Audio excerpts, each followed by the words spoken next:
You've described a few of the opportunities of the MAD movement and its progression through society. Do you have any concerns or considerations that you think need to be addressed?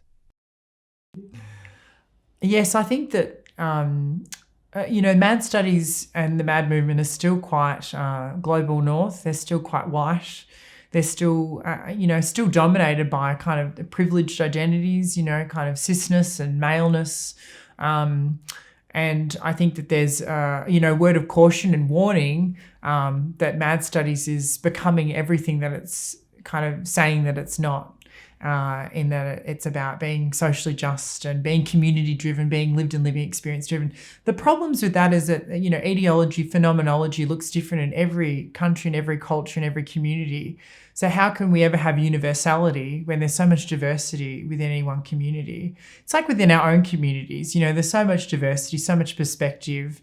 It's very hard. It's like representation politics. Like, who are you to represent my community when there's so much diversity within it, and I think that that's an issue in the MAD community, as it is in every single community. The gender diverse community, the sexuality or queer community, they all have the same issues as well.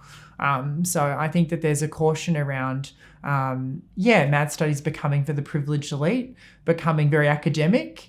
The whole purpose of MAD studies is that it's about being an in-discipline, which means that it's about activism and it's about challenging the very notion of what science is. So MAD studies is really leading the way of knowledge, data can look like art. It can look like music. It can look like song. It can look like poetry. There's lots of other knowledge in society, but, again, through a modernist world, through a medical world, there's certain types of research that are deemed more rigorous than others.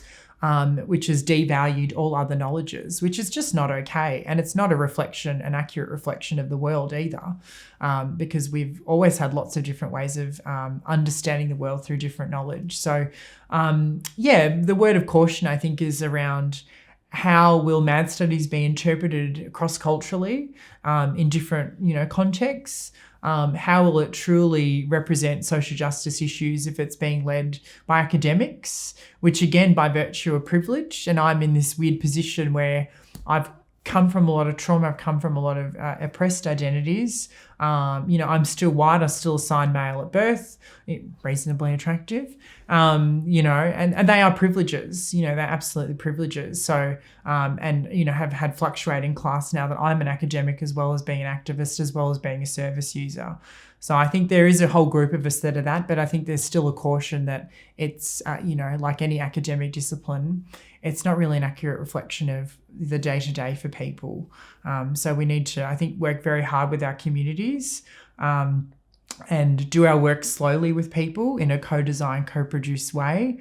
And as academics, we're like double agents. You've got to be in community. You've got to have a good relationship with the community to do the MAD work.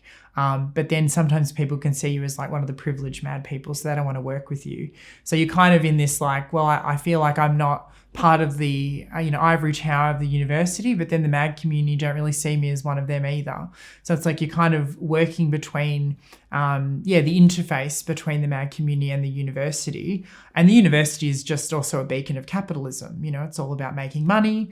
It's all about doing as much research as possible. So again, MAD methodologies are about participatory action research.